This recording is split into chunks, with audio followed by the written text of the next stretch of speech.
નમસ્તે વિદ્યાર્થી મિત્રો, આપણે છેલ્લા ચેપ્ટરના અંદર રાઉલ્ટના નિયમ વિશે વાત કરી હતી અને એના પ્રવાહી દ્રાવણોના બાષ્પ દબાણના અંદર આપણે પ્રવાહી દ્રાવણોના બાષ્પ દબાણ, પછી આપણે પ્રવાહીના અંદર વાયુ જ્યારે ઓગળે છે ત્યારે હેનરીના નિયમના જોડે એના જેવું સ્પેશિયલ કેસમાં થાય છે. ઓકે, એના સિવાય ઘન અને પ્રવાહીનું જે દ્રાવણ હતું એના વિશે પણ આપણે વાત કરી હતી.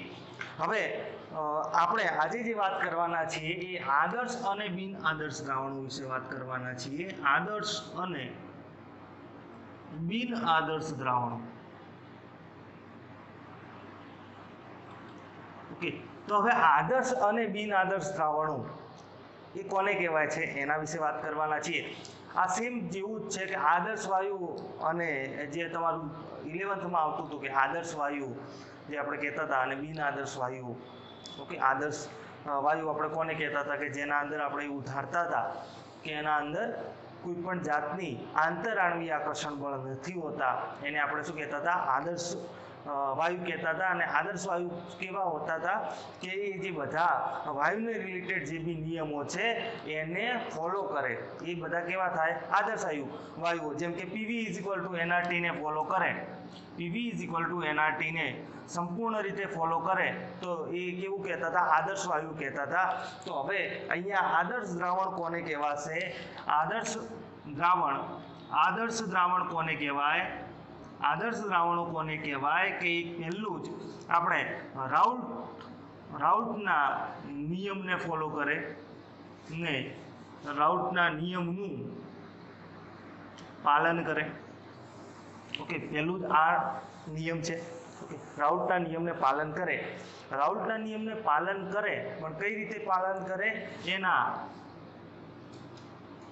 તેના સાંદ્રતાના સમગ્ર ગાળા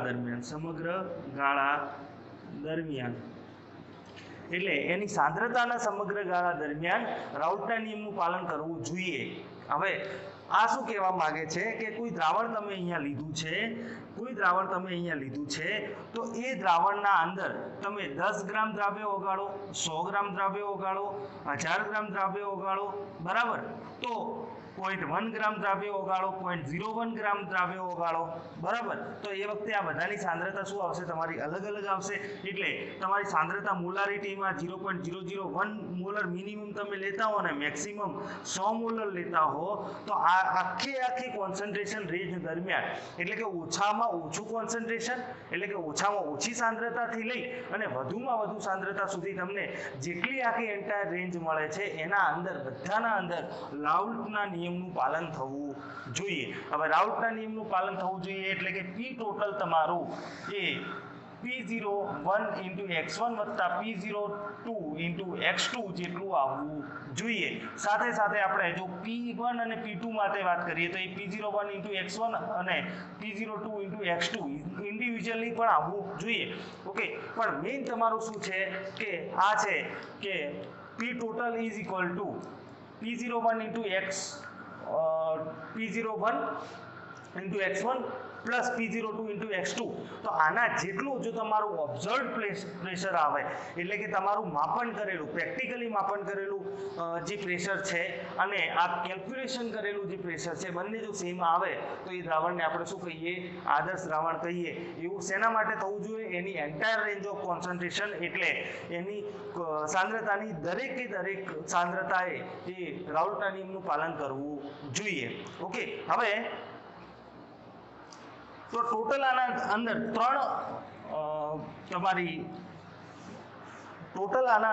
ત્રણ કન્ડિશન્સ છે. એક તો તમારું રાઉલ્ટના નિયમનું પાલન થવું જોઈએ. બીજું ΔH મિક્સિંગ તમારી 0 હોવી જોઈએ અને ΔV મિક્સિંગ એ તમારું શું હોવું જોઈએ? 0 હોવું જોઈએ. હવે આ બંને સમજતા પહેલા તમારે શું સમજવું પડશે કે દ્રાવણ બને છે કઈ રીતે? તો દ્રાવણ બનવા માટે તમારા દ્રાવ્ય અને દ્રાવક વચ્ચે આકર્ષણ હોવું જોઈએ, એટલે કે ઇન્ટરેક્શન હોવું જોઈએ કંઈ પણ. ઓકે, હવે ધારો કે તમે એક અહીંયા લો છો કે એ નામનું કોઈ પદાર્થ લો છો, બરાબર, અહીંયા તમે લીધું કે બી નામનું કોઈ લિક્વિડ લીધું તમે, ઓકે, તો આ બંને, તો આના અંદર શું હશે કે એ પ્રકારના આકર્ષણ બળો હશે, આમાં હશે બી પ્રકારના આકર્ષણ બળ હશે. હવે જ્યારે તમે આ બંનેને આના અંદર ઠલવી દો અને દ્રાવણ બનાવો જ્યારે આ બીકરના અંદર, તો આ જે દ્રાવણ બને છે એના અંદર કેવા પ્રકારના આકર્ષણ બળ હશે? એ બી પ્રકારના હશે. તો જુઓ, આના અંદર એ પ્રકારના આકર્ષણ બળો હશે, આના અંદર બી પ્રકારના આકર્ષણ બળો હશે, અને આ બંનેને તમે જો આના અંદર નાખ્યું ત્યારે એ બી પ્રકારના આકર્ષણ બળો અહીંયા જોવા મળશે. તો હવે આ આર્યું આકર્ષણ બળ, આ આકર્ષણ બળ અને આ આકર્ષણ બળ, ઓકે, તો એવું જરૂરી નથી કે એ પ્રકારનું આકર્ષણ બળ અને બી પ્રકારના આકર્ષણ બળ એ બી પ્રકારના આકર્ષણ બળ જેટલા હોય. પોસિબલ છે અને નથી પણ. કેમ કે આ આકર્ષણ બળ વીક હશે, આ વીક હોય, તો જરૂરી નથી કે આ પણ વીક હોય, આ પણ સ્ટ્રોંગ હોઈ શકે. આ સ્ટ્રોંગ હોય, આ સ્ટ્રોંગ હોય, તો આ સ્ટ્રોંગ હોય એવું જરૂરી નથી, વીક પણ હોઈ શકે છે. એટલે અહીંયા તમારું આ બંને ત્રણે આકર્ષણ બળો છે એ સરખા હોવા કોઈ જરૂરી નથી. એટલે કે દ્રાવકના વચ્ચે અને દ્રાવ્યના વચ્ચે, એટલે કે એના ઘટકોના વચ્ચેના આકર્ષણ બળ છે દ્રાવણના, એ આકર્ષણ બળ અને દ્રાવણનું આકર્ષણ બળ એ સરખું હોય એવું જરૂરી નથી, બરાબર. હવે અહીંયા તમારે જ્યારે તમને પ્રક્રિયામાં ખબર જ છે કે કોઈ પણ જે જૂનું હોય, ધારો કે આ શું છે, બે પ્રક્રિયક તરીકે આપણે ધારી લઈએ, અને આ શું છે, એની નિપજ છે. આપણે એમ ગણી શકીએ કે આ બે પ્રક્રિયક છે અને આ શું છે, એની નિપજ છે. તો પ્રક્રિયકોના બંધ તૂટશે એટલે કે એ વચ્ચેનું આકર્ષણ બળ એ બ્રેક થશે, તો એ વખતે આપણે ઉર્જા આપવી પડે, ઓકે. બી વચ્ચેનું આકર્ષણ બળ તૂટશે એટલે બી વચ્ચેનું બંધ તોડવા માટે ઉર્જા આપવી પડે. તો એબી વચ્ચેનું જે આકર્ષણ બળ છે એ બનશે, આ શું બને છે, નવું બને છે. તો એબી વચ્ચેનું જે આકર્ષણ બળ છે ઉર્જા મુક્ત કરશે. તો અહીંયા તમે ખર્ચો કર્યો, અહીંયા ખર્ચો કર્યો, અહીંયાથી આપણને ઇન્કમ થઈ. અહીંયા ધારે કે આપણે માની લો કે 10 જૂલ વાપરી છે, આના અંદર 10 જૂલ વાપરી છે, તમને મળે છે 20 જૂલ, ઓકે. તો તમારું શું આવે, ડેલ્ટા એચ મિક્સિંગ શું આવે, 0, કેમ કે તમે વાપરી છે 20 જૂલ. જો અહીંયા આને તોડવા માટે 10 જૂલ આપી, આને તોડવા માટે 10 જૂલ આપી, અહીંયા વાપરી છે 20 જૂલ, મળી પણ તમને 20 જૂલ. તો ડેલ્ટા એચ મિક્સિંગ તમારું શું આવે, 0 આવશે. એ જ રીતે ડેલ્ટા વી મિક્સિંગમાં શું કહેવા માંગે છે કે ડેલ્ટા વી મિક્સિંગમાં પહેલા આકર્ષણ બળ જેટલા હતા એના જેટલા પછી છે, ઓકે. હવે આને તમે આ રીતે સમજો કે આ જે આકર્ષણ બળ છે, આ આકર્ષણ બળ એના જેટલા જ આ આકર્ષણ બળ છે, ઓકે. એટલે તમારા જે આકર્ષણ બળ છે એ કેવા આયા, સરખા જ આયા, ઓકે. જેટલા હતા એના કરતાં સરખા જ આયા છે. એટલા માટે અહીંયા તમારા જે ડેલ્ટા વી મિક્સ છે એ પણ શું આવશે, 0 આવશે. ડેલ્ટા વી મિક્સ તમારું શું આવશે, 0 આવશે. કેમ કે ધારો કે જો આ બે કણો છે, ઓકે, આ બે કણો છે. હવે આ બે ધારો કે આ લઈ લઉં કે આ બે કણ છે, ઓકે. હવે આ એ પ્રકારના આકર્ષણ બળ ના હોય માની લો, તો એ પ્રકારના આકર્ષણ બળમાં માની લો કે આ એટલે હતા. હવે આંતરાણવીય આકર્ષણ બળ ઘટશે તો આ લોકો દૂર જશે, વધશે તો આ લોકો શું આવશે, નજીક આવશે. તો માની લો કે આટલે હતા, આટલું જ આકર્ષણ બળ હતું. બીના અંદર પણ એવી સિચ્યુએશન હતી, બીવી પ્રકારના આકર્ષણ બળ પણ આટલા જ હતા. હવે જે નવા આકર્ષણ બળ બનીને આવ્યા એ પણ જો સરખા જ આવે તો એનો અર્થ એવો કે આ જે બે કણો છે એ એકબીજાથી દૂર જવાના નથી કે નજીક પણ આવવાના નથી. જો દૂર જશે, જો અંદરના કણો એકબીજાથી દૂર જશે તો કદના અંદર શું થાય, વધારો થાય. એટલે જ આપણે જ્યારે શુદ્ધ પાણીને, ગમે તે પાણી અથવા તો કોઈ બી લિક્વિડ અથવા તો કોઈ પણ ગેસ, એને આપણે ગરમ કરીએ એટલે કે હીટ આપીએ એટલે શું થાય છે કે એના અંદર આંતરાણવીય આકર્ષણ બળો શું થાય, ઘટે છે, ઓકે. આકર્ષણ બળ ઘટે છે એટલે અહીંયા શું થાય, કદ વધે છે. એટલે આપણે કોઈ પણ વસ્તુને આપણે ગરમી આપીએ છીએ એટલે શું થાય, કદ વધે. તો અહીંયા પણ શું થશે કે આ બંને એ બીબી અને એબી પ્રકારના જે આકર્ષણ બળ છે એ કેવા છે, સરખા છે. એટલે ના તો અહીંયા આકર્ષણ બળ વધે છે, ના તો અહીંયા ઘટે છે. એટલા માટે અહીંયા જે ડેલ્ટા વી મિક્સ છે એ પણ તમારું શું આવે, 0 આવે. હવે આ જુઓ, ડેલ્ટા એચ મિક્સ એટલે દ્રાવણ બને, ડેલ્ટા એચ મિક્સ એટલે દ્રાવણ બને એ વખતે કોઈ ઉષ્માનો ફેરફાર થવો જોઈએ નહીં. ના તો ઉષ્મા શોષાવી જોઈએ, ના તો ઉષ્માનું ઉત્સર્જન થવું જોઈએ, બરાબર. એટલે ઉષ્મા દ્રાવણ બનતી વખતે ઉષ્મા ફેરફાર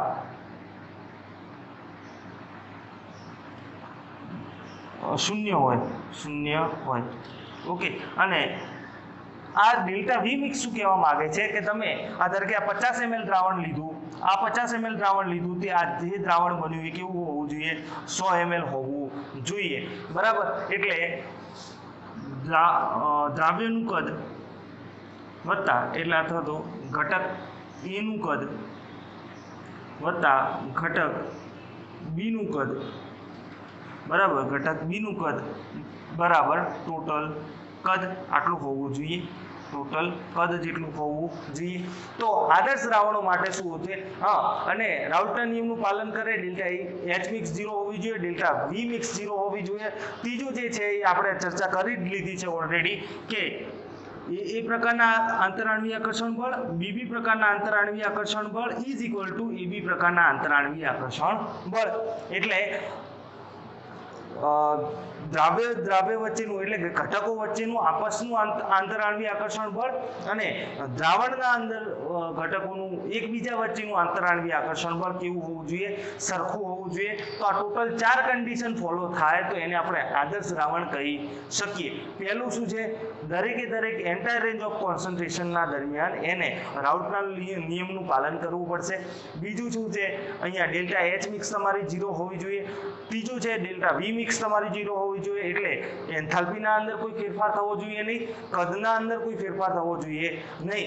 એના પછી આંતરાણવીય આકર્ષણ બળના અંદર કોઈ ફેરફાર થવો જોઈએ નહીં, એટલે કે આંતરાણવીય આકર્ષણ બળ વધવા અથવા ઘટવા જોઈએ નહીં। જો આ કન્ડિશન 4 ફોલો થાય તો એને આપણે શું કહીએ? આદર્શ દ્રાવણો કહી શકીએ, ઓકે। હવે આ આદર્શ દ્રાવણ પણ કેવું છે કે એ આદર્શ વાયુના જેવું છે કે એને સંપૂર્ણ રીતે આદર્શ દ્રાવણ આપણને મળવું મુશ્કેલ છે। સંપૂર્ણ રીતે આપણને આદર્શ દ્રાવણ મળવું મુશ્કેલ છે, એટલે આપણને એના નજીકના દ્રાવણો મળશે। દાખલા તરીકે n-હેક્ઝેન,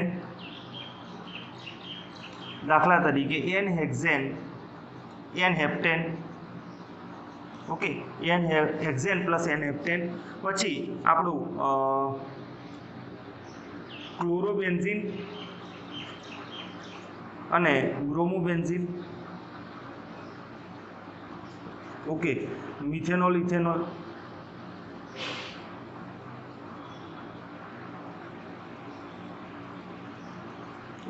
આ બધા નિયરલી સેમ આદર્શ દ્રાવણો છે, એટલે કે નજીકના એટલે નિયર બાય આદર્શ દ્રાવણો છે કે આદર્શ દ્રાવણોના જેવું, એટલે અમુક જે ટેમ્પરેચર અમુક જે કોન્સન્ટ્રેશનની રેન્જ છે એના અંદર આ લોકો રાઉલ્ટના નિયમનું પાલન કરશે, ઓકે। બધી જગ્યાએ નહીં કરી શકે તો અમુકના અંદર તો કરશે જ, ઓકે। બીજું કે આ બધા જે છે એના અંદર તમે જોશો તો n-હેક્ઝેન, હેપ્ટેન છે, ક્લોરોબેન્ઝીન, બ્રોમોબેન્ઝીન છે। જો અહીંયા બેન્ઝીન જ છે, ખાલી અહીંયા શું થાય? ફંક્શનલ ગ્રુપ જ અહીંયા બદલાય છે, ઓકે। અહીંયા Br છે બેન્ઝીન રિંગ ઉપર, આ ક્લોરોબેન્ઝીનના ઉપર Cl હોય અને અહીંયા ક્લોરોબેન્ઝીનના ઉપર શું હોય?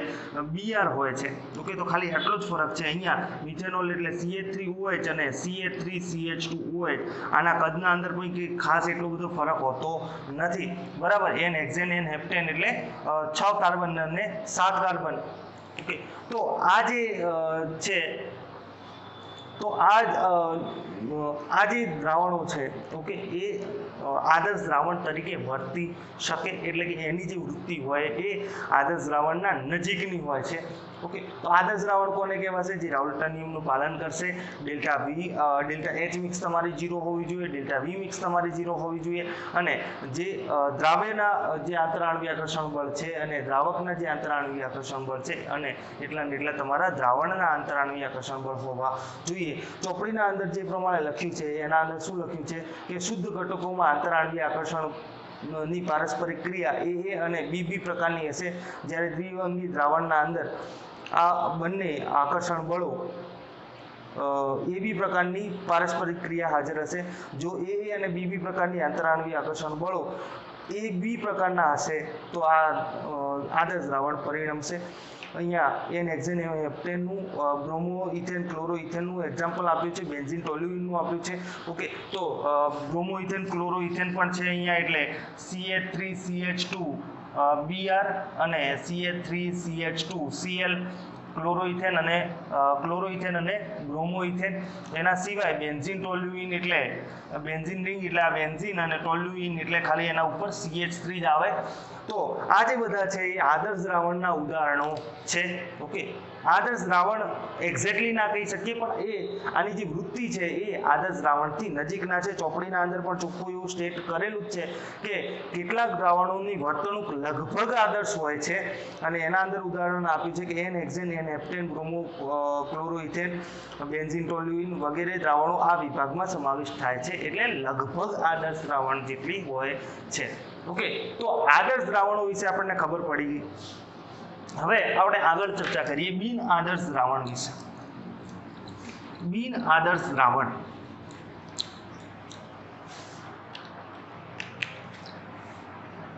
બિન આદર્શ દ્રાવણો. ઓકે, બિન આદર્શ દ્રાવણો તો પહેલું જ તો શું હતું પેલાના અંદર, આનાથી ઉલટું હશે. આદર્શથી શું હશે, અહીંયા ઉલટું હશે કે રાઉટના નિયમનું પાલન કરે છે, તો અહીં આ શું કરે, તેના સમગ્ર સાંદ્રતાના ગાળા દરમિયાન રાઉટના નિયમનું પાલન કરતું નથી. ઓકે, પેલામાં આ પાલન કરતું હતું એ શું કહેવાય, આદર્શ દ્રાવણ કહેવાય. પાલન નથી કરતું એટલે બિન આદર્શ દ્રાવણ કહેવાય છે ને. પછી જો ડેલ્ટા H મિક્સ, પેલામાં શું હતું, ઇઝ ઇક્વલ ટુ 0 હોવી જોઈએ, અહીંયા ડઝ નોટ ઇક્વલ ટુ 0 હોય.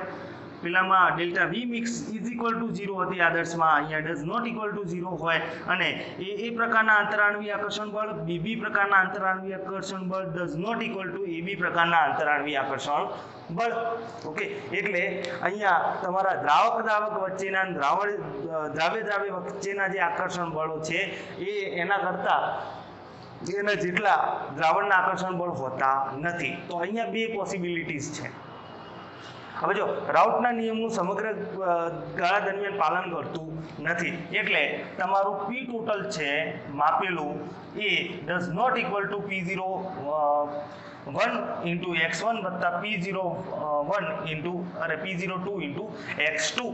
ઓકે, પેલામાં શું હતું, ટોટલ તમારું આ ઓબ્ઝર્વડ છે એટલે માપન કરેલ છે.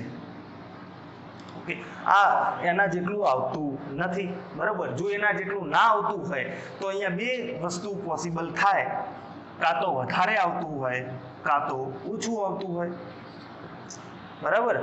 અહીંયા માપન કરેલ જે પ્રેશર છે એ આ કેલ્ક્યુલેટેડ પ્રેશર જેટલું આવતું નથી.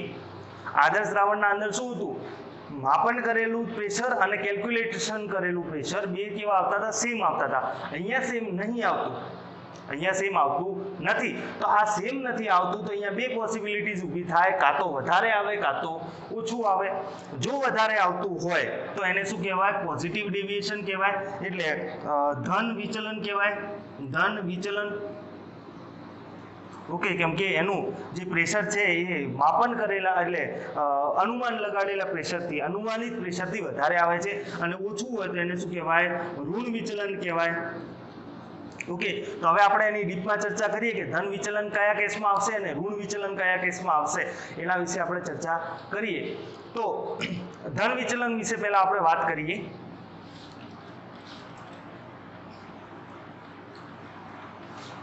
હવે ધન વિચલનના અંદર ગ્રાફ જોઈએ. પહેલા ધન વિચલન, જો ધન વિચલનના અંદર આપણે જો પેલા રાઉટનો નિયમનો ગ્રાફ શું હતો, આવો કંઈક હતો કે અહીંયા શું હતું P ટોટલ, અહીંયા શું હતું P ટોટલ, અહીંયા શું હતું x2, બરાબર. અહીંયા આ પોઈન્ટ ઉપર શું હતું, x2 બરાબર 0 હતું, તો મેં કીધું હતું x1 બરાબર 1 હોય તમારું. અહીંયા આ પોઈન્ટ ઉપર x2 બરાબર 1 હોય તો અહીંયા x1 બરાબર શું હોય, 0 હોય. ઓકે, હવે આટલે જે પ્રેશર આવશે અહીંયા જે પ્રેશર તમને મળશે એ ખાલી ને ખાલી કોનું ઘટક એકનું હશે એટલે આપણે એને કહી દઈએ P01. અહીંયા જે પ્રેશર તમને મળશે એ કેટલું હશે ઘટક બીનું જ હશે એટલે ઘટક બીનું જ હશે કેમ કે એ જ પૂરો હાજર છે તો એને કહી દઈએ P02. આ જે હતી લાઈન એ તમારી શું આવતી હતી P ટોટલ બરાબર P1 વત્તા P2 બરાબર અને એ આપણે આ રીતે દોરતા હતા. ઓકે તો આ ગ્રાફ તમારો હતો. હવે અહીંયા શું કહે છે ધન વિચલન. તો જો આ બે પ્રેશર બદલાવાના નથી. ઓકે શુદ્ધ અવસ્થાના અંદર ઘટક એકનું પ્રેશર એ બદલાવાનું નથી કે ઘટક બેનું પ્રેશર એ બદલાવાનું નથી એટલે P01 તમારું સ્ટેબલ રહેશે, P02 પણ સ્ટેબલ રહેશે, એને કોઈ ચેન્જ થવાનું નથી. કેમ કે એના અંદર તો કોઈ ચેન્જ થતો જ નથી ને. શુદ્ધ પાણીનું બાષ્પ દબાણ છે એ તો ક્યાં બદલાવાનું કેમ કે એના અંદર તમે કશું નાખતા નથી, કશું કાઢતા નથી એના અંદરથી. ઓકે તો આ બંને વસ્તુ બદલાશે નહીં. બાકી અહીંયા શું કહે છે ધન વિચલન બતાવે છે એટલે ધારો કે આ પોઈન્ટ ઉપર માની લો કે અહીંયા તમારું 0.5 છે બંનેના મોલન્સ. બંનેના મોલન્સ શું છે x2 બરાબર 0.5 લો તો x1 બરાબર શું આવશે 0.5 આવશે. તો P ટોટલ બરાબર તો P01 × x1 વત્તા P02 × x2 થી તમે જે કેલ્ક્યુલેશન માર્યું હતું એનું પ્રેશર તમને આટલું મળે, આટલું બતાવે બરાબર P1 વત્તા P2. તો અહીંયા આટલું પ્રેશર તમને કેલ્ક્યુલેશન કરેલો તમે અનુમાન લગાવ્યું કે આટલું પ્રેશર આવવું જોઈએ પણ આ પ્રેશર શું બતાવે એનાથી થોડું વધારે બતાવે. ઓકે તો એ જ રીતે તમે અહીંયા જુઓ તો એનાથી પણ થોડું વધારે બતાવે એટલે એ રીતે તમને કંઈક આ રીતનું ગ્રાફ મળશે. જો તમને કંઈક આ રીતનું ગ્રાફ અહીંયા જોવા મળશે કે આને શું કહેવાય એનું ધન વિચલન કહેવાય છે કે એનું શું કહેવાય ધન વિચલન કહેવાય. તો અહીંયા જે P1 છે તમારું P1 = P01 × x1 અને અહીંયા P2 = P02 × x2. તો આના અંદર પણ ધન વિચલન બતાવે એટલે કે આ જે બંને ઘટક છે એના આંશિક દબાણમાં પણ શું બતાવે અહીંયા ધન વિચલન બતાવે છે. ઓકે એટલે તમે અહીંયા P1 ને કેલ્ક્યુલેટ કરશો કે ધારો કે P1 0.5 હતો તો P01 × 0.5 કરીને તમે P1 કેલ્ક્યુલેટ કર્યો તો એ કેલ્ક્યુલેશન કરતાં તમારું એકચ્યુઅલ જ્યારે માપવા જશો તો એ કેવું મળશે વધારે મળશે. એવું ને એવું તમારું શેમાં થશે P2ના અંદર થશે. મેં જે કીધું તો એ પ્રમાણે આ છેડા છે એ બદલાશે નહીં દરેકે દરેક જગ્યાએ. કેમ કે P1 એટલે શુદ્ધ અવસ્થામાં ઘટક એકનું બાષ્પ દબાણ એ બદલાવાનું નથી. અહીંયા બરાબર 0 છે એ બદલાવાનું નથી, અહીંયા 0 છે એ નહીં બદલાવાનું અને અહીંયા P02 છે એ પણ બદલાવાનું નથી. તો તમને આ રીતનો કંઈક ગ્રાફ મળે છે એના અંદર ધન વિચલનના અંદર. ઓકે હવે ધન વિચલન થવાનું કારણ શું? ધન વિચલન થવાનું કારણ હવે કારણના અંદર શું હોય કે જો અહીંયા બાષ્પ દબાણમાં શું થાય છે વધારો થાય છે. સમજો કારણ શું છે. બાષ્પ દબાણના અંદર શું થાય છે વધારો થાય છે. હવે વધારો ક્યારે થાય આપણે જ્યારે બાષ્પ દબાણ મેં તમને સમજાયું આપણે લગભગ આના આગળના લેક્ચરમાં કદાચ વાત થઈ હતી આપણે બાષ્પ દબાણ વિશે. તો આ બાષ્પ દબાણ મેં તમને સમજાવ્યું એ વખતે મેં તમને શું કીધું હતું કે બાષ્પ દબાણ આધાર કોના પર રાખે? બાષ્પ દબાણ આધાર કોના પર રાખે?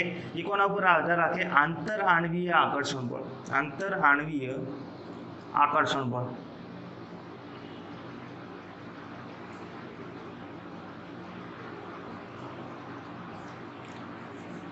આંતરાણવીય આકર્ષણ બળ ઉપર આધાર રાખે બરાબર. હવે આ આંતરાણવીય આકર્ષણ બળ છે એ એના અંદર કંઈક ફેરફાર થતો હશે તો અહીંયા આ રીતનું કંઈક આપણને ડેવિએશન બતાવે છે. ઓકે તો હવે અહીંયા બાષ્પ દબાણ શું થાય વધે છે. આંતરાણવીય આકર્ષણ બળ ઉપર આધાર રાખે કઈ રીતે? તો જો આંતરાણવીય આકર્ષણ બળ વધારે હોય તો શું હોય કે આ બધા જે કણો છે એના વચ્ચે ભાઈચારો વધારે હોય તો આ જે છે એ છોડીને જવા દેશે નહીં. ઓકે આ જે કણો છે એટલે જે અણુઓ છે પ્રવાહીના એને બીજા જે પ્રવાહીના અણુઓ છે ધારો કે આને છોડીને જવું છે બહાર તો આ જે બધા અણુઓ છે એને જવા દેશે નહીં જલ્દી બહાર. ઓકે પકડીને રાખશે, ભાઈચારો વધારશે. ઓકે જો ઓછું હશે એટલે કે જો આંતરાણવીય આકર્ષણ બળ વધારે હોય તો બાષ્પ દબાણ શું હોય ઓછું હોય. એ રીતે આંતરાણવીય આકર્ષણ બળ ઓછું હોય એટલે ધારો કે આના અંદર ઓછું હશે પેલાને એમ કહે છે ખાલી ફોર્માલિટી માટે રહી ગયો તો પછી કે જવા દે જાય તો આ ફટાફટ આ લોકો બહાર નીકળી શકે છે. તો જો આંતરાણવીય આકર્ષણ બળ ઓછું હોય તો બાષ્પ દબાણ શું હોય વધારે હોય. તો અહીંયા આપણે એમ કહી શકીએ કે એ પ્રકારના આકર્ષણ બળો અને બી પ્રકારના એ પ્રકારના આકર્ષણ બળ અને બી પ્રકારના આકર્ષણ બળથી એબી પ્રકારના આકર્ષણ બળો કેવા હશે નબળા હશે. ઓકે, કેવા હશે? નબળા હશે. કેમ કે અહીંયા બાષ્પ દબાણના અંદર શું થાય છે? વધારો થાય છે. એ વધારો થવાનું કારણ શું? કે એ પ્રકારના આંતરાણુય આકર્ષણ બળ વધારે હતા, એટલે દ્રાવણ જ્યારે શુદ્ધ અવસ્થામાં હતું એટલે પણ શું હતું? આકર્ષણ બળ, એટલે બાષ્પ દબાણ કેવું હતું? ઓછું હતું. બીબી પ્રકારના પણ આકર્ષણ બળ વધારે હતા, એટલે એના અંદર પણ બાષ્પ દબાણ ઓછું હતું. જ્યારે આ બંને મિક્સ કરવામાં આવ્યા એટલે કંઈક એવી વસ્તુ થઈ જેના લીધે આ જે આકર્ષણ બળ છે એ નબળા બન્યા. હવે નબળા કેમ બન્યા એના અંદર આપણે ચોપડીના અમુક એક્ઝામ્પલ છે એના વિશે ચર્ચા કરીએ. તો આ નબળા બન્યા તો એના લીધે આંતરાણુય આકર્ષણ બળ વધે છે. ઓકે, હવે ફોર એક્ઝામ્પલ તમે આપણે જોઈ લઈએ કે તો હવે આનું એક એક્ઝામ્પલ લઈએ તો એમાં શું થશે કે ઇથેનોલ અને એસિટોનનું આપણે એક્ઝામ્પલ લઈએ. એ આ પ્રકારનું વિચલન બતાવે. હવે ઇથેનોલ એટલે CH3CH2OH. ઓકે, હવે આ જે છે CH3CH2OH, હવે આ ઓક્સિજન જે છે એ આના જોડેથી ઇલેક્ટ્રોન લઈને આને શું કરશે? પાર્શિયલી પોઝિટિવલી ચાર્જ કરશે, એટલે ધન વીજભારિત. કેમ કે આના બે બંધકારક ઇલેક્ટ્રોન હોય એ ઓક્સિજનનું વિદ્યુત ઋણતા હાઇડ્રોજન કરતાં ખાસી વધારે છે, એટલે એ પોતાના તરફ ખેંચી લે છે. તો હાઇડ્રોજન કેવું આંશિક ધન વીજભારિત થાય છે. ઓકે, અને આ શું થાય? ડેલ્ટા નેગેટિવલી ચાર્જ થાય. તો હવે આ બીજો અણુ હશે, ધારે કે અહીંયા C2CH3 આપણે આ રીતે બતાવીએ.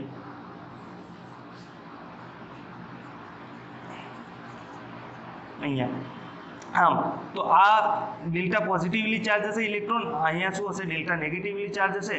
તો આ બંને વચ્ચે આકર્ષણ થશે, આ બંને વચ્ચે પણ આકર્ષણ થશે, અને શું બનાવશે? હાઇડ્રોજન બંધ બનાવે. હવે આના અંદર જ્યારે એસિટોન ઉમેરો છો તમે, આના અંદર આપણે એસિટોન જ્યારે ઉમેરીએ એટલે કે CH3C ડબલ બોન્ડ CH3 આ ઉમેરીએ છીએ એટલે આ બંને વચ્ચે શું થાય? એસિટોનના અણુઓ અંદર આવી જાય.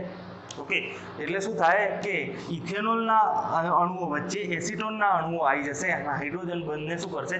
તોડી નાખશે. તો અહીંયા જ્યારે પોતાના શુદ્ધ સ્વરૂપમાં હતા આ બંને અણુઓ, એ વખતે શું થતું હતું કે આંતરાણુય આકર્ષણ બળ વધારે હતા, પણ હવે એ આંતરાણુય આકર્ષણ બળ કેવા થઈ ગયા છે? ઓછા થઈ ગયા છે. એટલા માટે અહીંયા આ પ્રકારના જે કણો છે એ નબળા આકર્ષણ બળ બને છે. એટલે રિઝલ્ટિંગ જે આપણને આકર્ષણ બળ બતાવે છે ઇથેનોલ અને એસિટોન વચ્ચેનું, એ કેવું હોય છે? ઓછું હોય છે ઇથેનોલના અણુઓ કરતાં અને એસિટોનના અણુઓ કરતાં. ઓકે, હવે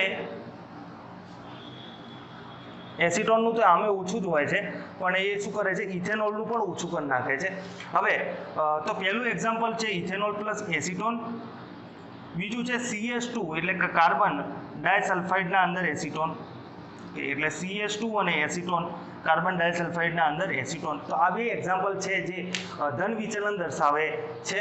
હવે આ નબળા છે તો એના અંદર જો ચોપડીના અંદર આની આપણે ડેલ્ટા H મિક્સ અને ડેલ્ટા V મિક્સની ચર્ચા નથી કરેલી, પણ આપણે એના વિશે ચર્ચા કરી લઈએ કે ડેલ્ટા H મિક્સના અંદર શું ફેરફાર થશે અને ડેલ્ટા V મિક્સના અંદર શું ફેરફાર થશે. જો હવે ડેલ્ટા H મિક્સના અંદર શું ફેરફાર થાય? તો હવે જો અહીંયા કે એ પ્રકારના અને બીબી પ્રકારના આકર્ષણ બળ કેવા હતા? સ્ટ્રોંગ હતા. જે બને છે એ કેવા છે? વીક બને છે. તો સ્ટ્રોંગ બંધને તોડવા માટે તમારે શું કરવું પડશે? પહેલા એ પ્રકારના ને તોડવા માટે ઉર્જા આપવી પડશે, બીબી પ્રકારના તોડવા માટે પણ ઉર્જા આપવી પડશે, અને એવી પ્રકારના બનશે ત્યારે આપણને ઉર્જા મળશે. તો અહીંયા જે આપવી પડે છે એ બંને સ્ટ્રોંગ છે, તો અહીંયા શું કરશે? વધુ ઉર્જાની જરૂર પડશે આપવા માટે. સામે મળે છે કેટલી? ઓછી મળે છે. અહીંયા મળે છે કેટલી? આપણને ઓછી મળે છે. તો ડેલ્ટા H મિક્સ કેવું આવશે? તમારું પોઝિટિવ આવશે. ઓકે, ડેલ્ટા એચ મિક્સ તમારું શું આવશે? પોઝિટિવ આવશે કે તમારે શું કરવું પડશે? આપવી પડશે, ઉર્જાને આપવી પડશે એને, એટલે ડેલ્ટા એચ મિક્સ તમારું શું આવશે? પોઝિટિવ આવશે કે તમે પ્રણાલીના અંદર ઉર્જા આપો છો. ઓકે, એ જ રીતે ડેલ્ટા વી મિક્સની વાત કરીએ તો વી મિક્સના અંદર શું થાય છે? આંતરાણવીય આકર્ષણ બળો નબળા પડે છે. તો આંતરાણવીય આકર્ષણ બળ નબળા પડશે તો શું થશે કે કણો એકબીજાથી શું થાય? દૂર જશે. તો કણો એકબીજાથી દૂર જાય તો તમે જે આ બંને દ્રાવણોને મિક્સ કરો, આ બંને જ્યારે દ્રાવણોને તમે મિક્સ કરો 50-50 ml, તો આ કણો 100 ml થવું જોઈએ. 100 ml થાય ત્યારે ડેલ્ટા વી મિક્સ તમારું શું આવે? 0 આવે. પણ આ 100 ml નહીં થાય, એ કણો એકબીજાથી દૂર જશે એટલે આ 100 કરતા એટલે કે ગ્રેટર દેન 100 ml થશે. એટલે તમારું ડેલ્ટા જે વી મિક્સ છે એ તમારું શું આવશે? પોઝિટિવ આવશે. એટલે રિઝલ્ટિંગ જે મિક્સચર છે એના અંદર કદનો શું થશે? વધારો થશે. રિઝલ્ટિંગ જે મિક્સચર છે એના અંદર કદનો વધારો થશે. પ્રારંભિક કદ માઇનસ અંતિમ કદ, એટલે કે તમે જો કેલ્ક્યુલેટેડ છે તમારું કેટલું? 100 છે. ઓકે, અને તમારું જે આયુ કેટલું? 100 કરતાં વધારે આયુ. તો ડેલ્ટા વી મિક્સમાં પોઝિટિવ થશે, ડેલ્ટા એચ મિક્સ પણ શું થશે? પોઝિટિવ થશે ધન વિચલનના અંદર. ઓકે, ધન વિચલનના અંદર ડેલ્ટા એચ મિક્સ પોઝિટિવ થશે, ડેલ્ટા વી મિક્સ પણ શું થશે? પોઝિટિવ થશે. ફરીથી એકવાર અહીંયા ચેક કરી લઈએ કે તમારે આપવી પડશે વધારે એનર્જી, મળશે તમને સામે ઓછી એનર્જી મળશે. તો આપવી પડશે વધારે અને ઓછી મળે તો એ કેસમાં આપો છો તમે ધારે કે અહીંયા 200 જૂલ આપો છો, અહીંયા પણ 200 જૂલ આપો છો અને તમને મળશે કદાચ 300 જૂલ. બરાબર, 400 પ્રક્રિયક માઇનસની 400 માઇનસ 300 એટલે 100 જૂલ તમને ઉર્જાનો નેટ ટ્રાન્સફર થયું. અને આ જે છે એ કેવી છે? પોઝિટિવ આવશે. કેમ કે તમારે વધારે ઉર્જા પ્રણાલીના અંદર મોકલવાની છે અને ઓછી ઉર્જા બહાર આવવાની છે. હવે તમે જ્યારે પણ પ્રણાલીના અંદર કોઈ પણ વસ્તુ એડ કરો છો તો એ શું આવે છે? પોઝિટિવ આવે છે. તો અહીંયા તમે શું કરો છો કે 400 જૂલ એડ કરો છો, સામે 300 જૂલ લો છો, એટલે તમે શું કર્યું? અલ્ટિમેટલી પ્રણાલીને તમે 100 જૂલ ઉષ્મા આપી છે. એટલા માટે તમારું ડેલ્ટા એચ મિક્સ શું આવશે? પોઝિટિવ આવશે. અને ડેલ્ટા વી મિક્સનું મેં તમને કીધું એ પ્રમાણે કે અહીંયા જે આકર્ષણ બળો છે એ શું થાય છે? નબળા થાય છે. એટલે તમારું રિઝલ્ટિંગ જે સોલ્યુશનનું વોલ્યુમ છે એ કેવું છે? વધે છે. ઓકે,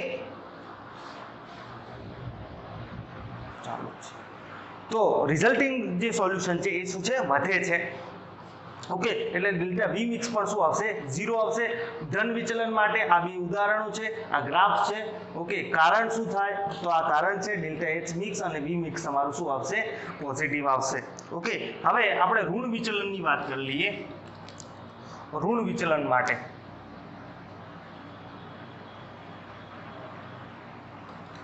વિચલન માટે આપણે વાત કરીએ તો અહીંયા ઋણ વિચલનમાં શું આવશે? આનાથી ઉલટું આવશે. તો આપણે આને પેલા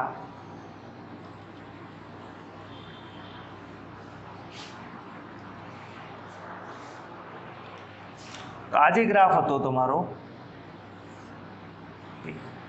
આ જે ગ્રાફ હતો આના અંદર શું થશે કે ધારે કે આ તાપમાને આપણે ધારે 0.5 નું આપણે લીધું હતું તો કેલ્ક્યુલેટેડ આટલું છે, પણ આ શું થશે? કેલ્ક્યુલેટ કરતાં ઓછું આવશે. કેટલું આવશે? કેલ્ક્યુલેટ કરતાં ઓછું આવશે બાષ્પ દબાણ, અને એ તમારું આ રીતનું કંઈક બતાવશે. ઓકે, અને એ જ રીતે આ પણ ઋણ વિચલન બતાવશે, એટલે કે P1 નું જે આંશિક દબાણ છે એ પણ ઋણ વિચલન બતાવશે, અને P2 નું જે પણ આંશિક દબાણ છે એ પણ શું બતાવશે? ઋણ વિચલન બતાવશે. અને P ટોટલ પણ તમને શું બતાવશે? ઋણ વિચલન બતાવશે. કે અહીં જે તમારું ઓબ્ઝર્વડ પ્રેશર છે, એટલે કે તમે જે પ્રેશર ઓબ્ઝર્વ કરો છો એ તમારા કેલ્ક્યુલેટેડ પ્રેશર કરતાં ઓછું બતાવશે. તમે જે પ્રેશર અહીંયા ઓબ્ઝર્વ કરો છો કે તમને રિયલમાં જે પ્રેશર મળશે એ તમારા કેલ્ક્યુલેટેડ પ્રેશર કરતાં કેવું હશે? ઓછું હશે. તો હવે એનું કારણ શું થાય? બાષ્પ દબાણ ઓછું થવાનું કારણ શું થાય? કે ક્યાંક ના ક્યાંક આંતરાણવીય આકર્ષણ બળ કેવા થયા હશે? સ્ટ્રોંગ થયા હશે. એટલે કે આંતરાણવીય આકર્ષણ બળ કેવા હશે? વધુ પ્રબળ થયા હશે. એટલે અહીંયા એ પ્રકારના આંતરાણવીય આકર્ષણ બળ અને બીબી પ્રકારના આંતરાણવીય આકર્ષણ બળથી એબી પ્રકારના આંતરાણવીય આકર્ષણ બળ કેવા હશે? પ્રબળ હશે. કેવા હશે? પ્રબળ હશે. એટલે શું થશે? ભાઈચારો વધારે હશે તો જલ્દી છોડીને પ્રવાહી કલા, અહીંયા શું થાય કે પ્રવાહી કલા છોડી અને જલ્દી બાષ્પમાં રૂપાંતર થશે નહીં અને બાષ્પ દબાણમાં શું થાય? ઘટાડો થશે. ઉદાહરણ તરીકે આપણે જોઈએ તો ઉદાહરણ તરીકે એનિલિન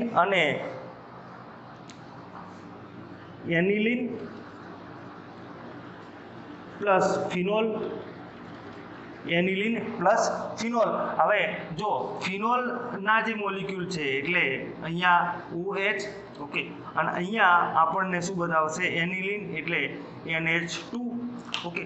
તો નાઇટ્રોજન જોડે શું હોય? અબંધકારક ઇલેક્ટ્રોન યુગ્મ હોય અને આ રહ્યો જે હાઇડ્રોજન છે એ કેવું હશે? આ ડેલ્ટા નેગેટિવ હશે અને આ શું હશે? Delta positive. કેમ કે હાઇડ્રોજનના જે ઇલેક્ટ્રોન છે એને શું કર્યું છે? થોડા ઓક્સિજનને પોતાની તરફ ખેંચી લીધા હશે. તો અહીંયા આ બંને વચ્ચે બોન્ડિંગ થાય, હાઇડ્રોજન બોન્ડ બને, હાઇડ્રોજન બંધ બને, ઓકે. તો અહીંયા જે હાઇડ્રોજન બંધ બનવાના લીધે જો ફિનોલના અંદર પોતાના અંદર તો હાઇડ્રોજન બોન્ડિંગ હોય છે આ બંનેના અંદર, પણ શું થાય છે કે બંનેની સાઇઝના લીધે એ બંધ થોડો નિર્બળ હોય છે. અહીંયા જે બંધ બને છે એ વધારે પ્રબળ હોય છે. જે અલગ અલગ એટલે એક જ જેવા મોલિક્યુલ વચ્ચે જે બને છે એના કરતાં આ બે અલગ અલગ જે અણુઓ વચ્ચે જે આકર્ષણ બળ એટલે કે જે બે હાઇડ્રોજન બંધ બને છે આ બે અલગ અલગ અણુઓ વચ્ચે એ કેવું હોય છે? વધારે પ્રબળ હોય છે. એટલે આ પ્રકારનું આપણને ઋણ વિચલન દર્શાવે છે અને એ પ્રકારના આકર્ષણ બળ અને બીબી પ્રકારના એટલે કે ફિનોલ વચ્ચેનું આકર્ષણ બળ અને એનિલિન વચ્ચેના આકર્ષણ બળ કરતાં ફિનોલ અને એનિલિન વચ્ચેનું આકર્ષણ બળ કેવું હશે? વધારે હશે. એટલે આ બંને એટલે કે ફિનોલ એનિલિન કરતાં ફિનોલ અને એનિલિન વચ્ચેના આકર્ષણ બળ કેવા હશે? વધારે હશે. ઓકે. તો હવે બીજું જે એક્ઝામ્પલ છે આના અંદર એ છે ક્લોરોફોર્મ અને એસિટોન. ક્લોરોફોર્મ અને એસિટોન, ઓકે. તો ક્લોરોફોર્મ તમારું શું આવશે? CHCl3. એસિટોન શું આવશે? CH3 C double bond CH3 C double bond OCH3. Chloroform જે આવશે એ તમારું શું આવશે? CH, એટલે અહીંયા હું આ રીતે લખી દઉં કે CH Cl. તો આ બધા Cl છે એ શું કરશે? પોતાની તરફ ઇલેક્ટ્રોન ખેંચશે, જેના લીધે આ કાર્બન પણ હાઇડ્રોજન જોડેથી ઇલેક્ટ્રોન ખેંચશે અને આને હાઇડ્રોજનને ધન વીજભારિત કરે અને આ ઓક્સિજન તો અહીંયા શું છે? ઋણ વીજભારિત છે. તો આ બંને વચ્ચે શું થાય? નવો હાઇડ્રોજન બંધ બને છે, ઓકે. અહીંયા જો આ એસિટોન એકલો જ્યારે હતો તો એના જોડે આ ઋણ વીજભારિત ઓક્સિજન તો હતો, પણ એના જોડે કોઈ એવો હાઇડ્રોજન હશે નહીં કે જે ધન વીજભારિત હોય. એટલે અહીંયા હાઇડ્રોજન બંધ નહોતો બનતો, અહીંયા પણ હાઇડ્રોજન બંધ નહોતો બનતો. આ બંને જ્યારે ભેગા થયા એટલે હાઇડ્રોજન બંધ નવો જનરેટ થયો. એટલે અહીંયા શું થાય? એસિટોન વચ્ચેના આકર્ષણ બળો અને ક્લોરોફોર્મ વચ્ચેના આકર્ષણ બળ કરતાં એસિટોન અને ક્લોરોફોર્મ વચ્ચેના આકર્ષણ બળ છે એ કેવા છે? વધારે પ્રબળ છે. એટલે એ શું બતાવે છે? ઋણ વિચલન બતાવે છે. એટલે આના બાષ્પ દબાણ ને આના બાષ્પ દબાણ અને જે મિક્સ કરીએ તો કેલ્ક્યુલેટેડ જે બાષ્પ દબાણ તમારું આવે છે, જે તમે રાઉલ્ટના નિયમના સૂત્રોથી માપો છો એના કરતાં તમને એકચ્યુઅલમાં કેવું મળશે? ઓછું મળશે, ઓકે. તો આ બે ઉદાહરણો છે. હવે ડેલ્ટા H મિક્સ ને ડેલ્ટા V મિક્સની શું હાલત થાય છે એ આપણે જોઈએ કે ડેલ્ટા H મિક્સ એ પેલામાં શું આવતું હતું? પોઝિટિવ આવતી હતી. અહીંયા શું આવશે? નેગેટિવ આવશે. એટલે કે <0 આવશે, ઓકે. અને એ રીતે ડેલ્ટા V મિક્સ આમાં શું આવશે? એ પણ શું આવશે? <0 આવશે. કેમ કે ડેલ્ટા V મિક્સની પહેલાં વાત કરીએ તો ડેલ્ટા V મિક્સના અંદર શું થાય છે? અહીંયા આંતરાણુવી આકર્ષણ બળ કેવા બને છે? પ્રબળ બને છે. તો અણુઓ જે છે એકબીજાથી વધારે નજીક આવશે. તો જે રિઝલ્ટિંગ જે તમારું સોલ્યુશન છે એ કેવું મળશે? તમને થોડું ઓછા વોલ્યુમનું મળશે. એટલે તમે 50-50 ml લો આ બંને અંદર કે ક્લોરોફોર્મ એસિટોન 50-50 લો તો એ 100 કરતાં થોડું ઓછું વોલ્યુમ આવશે. એટલે કે 98, 99, 95 સુધી તમને આવે, ઓકે. બીજું કે ડેલ્ટા H મિક્સ, તો અહીંયા શું થાય છે કે તમે નિર્બળ, અહીંયા જો એ પ્રકારના બંધ છે એ નિર્બળ છે, બીબી પ્રકારના બંધ છે એ નિર્બળ છે. એ તોડવા માટે તમારે ઉર્જા ઓછી આપવી પડશે. જ્યારે તમને એ બી પ્રકારના બંધ છે એ પ્રબળ બને છે તો એ ઉર્જા પણ શું કરશે, વધારે રિલીઝ કરશે. તો એ વધારે ઉર્જા રિલીઝ કરશે તો તમારું ઓલ ઓવર જે એન્થાલ્પી આવશે કેવી આવશે, નેગેટિવ આવશે. એટલે કે તમે જે ખર્ચ કરી છે ઉર્જા એના કરતી તમને સામે વધારે ઉર્જા મળે છે અને એ ઉર્જા શેમાંથી, પ્રણાલીમાંથી બહાર આવશે. એટલા માટે એ ડેલ્ટા એચ મિક્સ તમારું શું આવશે, 0 આવશે. ડેલ્ટા એચ મિક્સ તમારું શું આવે, નેગેટિવ આવશે. એટલે કે ઉર્જા બહાર આવશે. બીજા શબ્દોમાં કહીએ તો આ રિએક્શન કેવી હશે, એક્ઝોથર્મિક એટલે ઉષ્માક્ષેપક પ્રક્રિયા હશે, કેમ કે ઉષ્મા પ્રણાલીમાંથી શું આવે છે, બહાર આવે છે. ઓકે, એવું પાણી અને જ્યારે આપણે પેલું મિક્સ કરીએ, પાણી અને મિથેનોલ, પાણી પ્લસ મિથેનોલ મિક્સ કરીએ તો એના અંદર પણ શું થાય છે, ડેલ્ટા, જો પાણી અને મિથેનોલ વચ્ચે એક મજબૂત હાઇડ્રોજન બોન્ડ નવો ફોર્મ થાય છે. ઓકે, અને બીજું કે અહીંયા પાણી ઇથેનોલ બંને કેસમાં હોય છે. અને પાણી ઇથેનોલના અંદર તમે 50-50 મિક્સ કરો, 50 ml પાણી લો અને 50 ml મિથેનોલ લો તો બંનેનું જે ટોટલ વોલ્યુમ છે એ 95 થી 96 ml સુધી જ આવે. 95 થી 96 ml સુધી જ આવે, કેમ કે ડેલ્ટા વી મિક્સ તમારું શું આવશે, નેગેટિવ આવશે અહીંયા જો.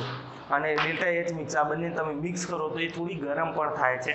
ઓકે, તમારે ટ્રાય કરવો હોય તો કરજો. અત્યારે સેનિટાઈઝર બધાને ઘરે છે જ, એના અંદર થોડું પાણી મિક્સ કરીને જોજો, તમને ગરમ થોડું ફીલ થશે.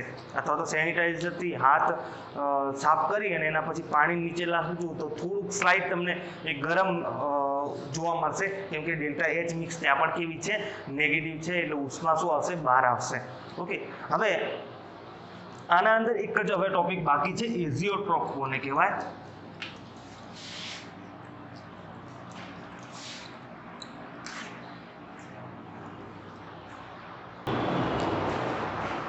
તો આપણે એઝિયોટ્રોપ વિશે વાત કરીએ કે એઝિયોટ્રોપ કોને કહેવાય.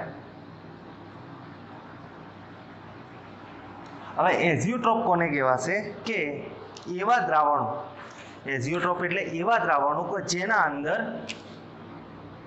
પ્રવાહી કલા અને બાષ્પ કલામાં સંઘટન સરખા હોય. પ્રવાહી અને બાષ્પ કલાના અંદર સંઘટન સરખા હોય એટલે એના જે મૂળ અંશ છે પ્રવાહી કલાના અંદર પણ સેમ જોવા મળશે અને બાષ્પ કલામાં પણ સેમ જોવા મળશે. એટલે આપણે રાઉટના નિયમ વિશે ચર્ચા કરીએ તો x1 એટલે આપણે શું ગણતા હતા કે પ્રવાહી કલાના અંદર જે મૂળ અંશ હતા એ, અને y1 શું ગણતા હતા કે બાષ્પ કલાના અંદર જે મૂળ અંશ હતા એ. તો આ બંને કેવા આવશે, સરખા આવશે. એ જ રીતે x2 અને y2 પણ શું આવશે, સરખા આવશે. તો અહીંયા તમે જ્યારે આ મિક્સચરને ઉકાળો છો, આ મિક્સચરને આપણે ઉકાળીએ છીએ તો અહીંયા આ x1 અને x2 હોય, એ જ રીતે અહીંયા પણ શું હશે, y1 અને y2 હશે બાષ્પ કલાના અંદર. ઓકે, તો આ x1 y1 સરખા હશે અને x2 y2 શું હશે, સરખા હશે. ઓકે, તો આને જ્યારે તમે ઉકાળો છો તો તમે એને પછી ફર્ધર નિસ્યંદિત કરી શકતા નથી. એટલે નિસ્યંદન એટલે શું થાય કે ધારે કે આપણે કોઈ દ્રાવણ લીધું છે, ઓકે, 2 લિક્વિડ લીધા છે અને આના અંદર તમારું કોઈ એક જે ઘટક છે એ વધુ બાષ્પશીલ છે, એટલે કે એનું ઉત્કલન બિંદુ નીચું હોય અને વધુ બાષ્પશીલ હોય તો આપણે શું કરીએ કે આના અંદર એને ઉપર જવા દઈએ અને આપણે એને ગરમ કરશું. એટલે જે વધુ બાષ્પશીલ ઘટક છે એ પહેલાં બહાર આવશે અને એને પછી આપણે ઠંડો પાડી અને પછી એને બીકરમાં કલેક્ટ કરી લઈએ તો આપણને એક ઘટક બહાર મળી જાય. એક ઘટક આપણને બહાર મળી જાય છે. ઓકે, અને એના પછી બીજો ઘટક નીકળવાનું ચાલુ થાય. પણ જ્યારે આવું થશે, એઝિયોટ્રોપ જ્યારે બનશે ત્યારે એ નિસ્યંદનથી પછી અલગ થઈ શકતું નથી. કેમ કે પછી બંને ઘટક છે એ સાથે ઉત્કલન, સાથે બાષ્પીભવન પામશે અને સાથે ઠારણ પામશે. કેમ કે બંનેના જે ઘટકોનું પ્રમાણ છે, એટલે કે બંનેના જે ઘટકો છે પ્રવાહી કલામાં અને બાષ્પ કલામાં કેવા છે, સરખા છે. ઓકે, પ્રવાહી કલામાં ધારે કે આ x1 તમારું 0.1 હોય તો y1 પણ તમારું શું હોય, 0.1 હોય. એ રીતે આ x2 0.9 હોય તો આ પણ શું હોય, 0.9 હોય. ઓકે, તો હવે અહીંયા બે પ્રકારના એઝિયોટ્રોપ બને. એક તો નિમ્ન ઉત્કલન અને એક મહત્તમ ઉત્કલન. તો આ નિમ્ન ઉત્કલન જે એઝિયોટ્રોપ છે એ રાઉલ્ટના નિયમથી ધન વિચલન દર્શાવે દર્શાવે અને મહત્તમ ઉત્કલન જે એઝિયોટ્રોપ છે એ રાઉલ્ટના નિયમથી ઋણ વિચલન દર્શાવે. ઓકે, તો આને તમારે યાદ રાખવું હોય તો તમે સિમ્પલી યાદ રાખી શકો કે નિમ્ન ઉત્કલન કોને કહેવાય, કે રાઉલ્ટના નિયમથી કેવું વિચલન દર્શાવે. જો તમને કન્ફ્યુઝન થતી હોય તો આપણે આ રીતે યાદ રાખી શકીએ કે જો કોઈ પણ ઉત્કલન જે છે એ કયા પ્રેશર ઉપર થાય, તો એક એટમોસ્ફિયરિક પ્રેશર ઉપર થાય. કોઈ પણ ઉત્કલન બિંદુ ક્યારે મપાય કે જ્યારે દ્રાવણનું જે બાષ્પ દબાણ છે એ એક વાતાવરણે પહોંચે તો એને શું કહેવાય, એનું ઉત્કલન બિંદુ કહેવાય. તો હવે આ જે છે એના અંદર તો શું છે, રાઉલ્ટના નિયમથી ઓલરેડી ધન વિચલન દર્શાવે છે. તો આ દ્રાવણના અંદર જે બાષ્પ દબાણ હતું એ તો ઓલરેડી વધારે આવે છે, કેમ કે રાઉલ્ટના નિયમથી ધન વિચલનનો અર્થ શું થાય કે જે બાષ્પ દબાણ કેલ્ક્યુલેટેડ છે એના કરતાંય વધારે આવે છે. ઓકે, તો આને આપણે થોડું જ ગરમ કરશું તો એ 1 એટમોસ્ફિયર સુધી પહોંચી જશે. તો આને શું કહેવાય, નિમ્ન ઉત્કલન. એટલે એને તમારે ઓછું ઉકાળવું પડશે. આ ખાલી યાદ રાખવા માટેની વાત છે. તો એને તમારે ઓછું ઉકાળવું પડશે. રાઉલ્ટના નિયમથી ધન વિચલન દર્શાવે છે, ઓલરેડી એનું બાષ્પ દબાણ વધારે છે, તમે થોડું જ એને ગરમ કરશો તો એ 1 એટમોસ્ફિયર સુધી પહોંચી જશે. ઓકે, હવે મહત્તમ ઉત્કલન કોને કહેવાય, તો કે ભાઈ આ ઓલરેડી આનું જે બાષ્પ દબાણ છે એ કેવું છે, કેલ્ક્યુલેટેડ કરતાં ઓછું છે. તો આને તમે એક વાતાવરણ સુધી પહોંચાડવા માટે વધારે ઉકાળવું પડશે. એટલે આને આપણે શું કહી દીધું, મહત્તમ ઉત્કલન કહી દીધું. ઓકે, યાદ રહી ગયું તમને કે નિમ્ન ઉત્કલન એટલે રાઉલ્ટના નિયમથી ધન વિચલન દર્શાવતું હતું. પહેલાથી જ એનું બાષ્પ દબાણ વધારે હતું તો 1 એટમોસ્ફિયર ઉપર ઓછા ઉકાળવાથી પણ 1 એટમોસ્ફિયર ઉપર પહોંચી જશે. એટલે આપણે એને નિમ્ન ઉત્કલન કીધું. અને રાઉલ્ટના નિયમથી ઋણ વિચલન દર્શાવતું હતું એટલે એનું બાષ્પ દબાણ પહેલાથી હોવું જોઈએ એના કરતાંય ઓછું હતું. તો એને તમારે વધારે ઉકાળવું પડશે 1 એટમોસ્ફિયર સુધી લઈ જવા માટે. તો એને આપણે શું કહી દીધું, મહત્તમ ઉત્કલન કહી દીધું. તો નિમ્ન ઉત્કલનનું જે છે એના ઉદાહરણ છે 95% ઇથેનોલનું પાણીમાં દ્રાવણ. ઓકે, એટલે તમે ઇથેનોલને જ્યારે આપણે મિક્સર લઈએ ઇથેનોલ, આવજો આના અંદર શું થાય છે કે જ્યારે ખાંડના આથવણથી આપણે ઇથેનોલ મેળવીએ એ વખતે ઇથેનોલના પાણી બંને મળે આપણને. તો હવે અહીંયા ઇથેનોલ જે છે એ પાણી કરતાં વધુ બાષ્પશીલ છે. એટલે તમે એને ઉકાળો એટલે તમારે આ જે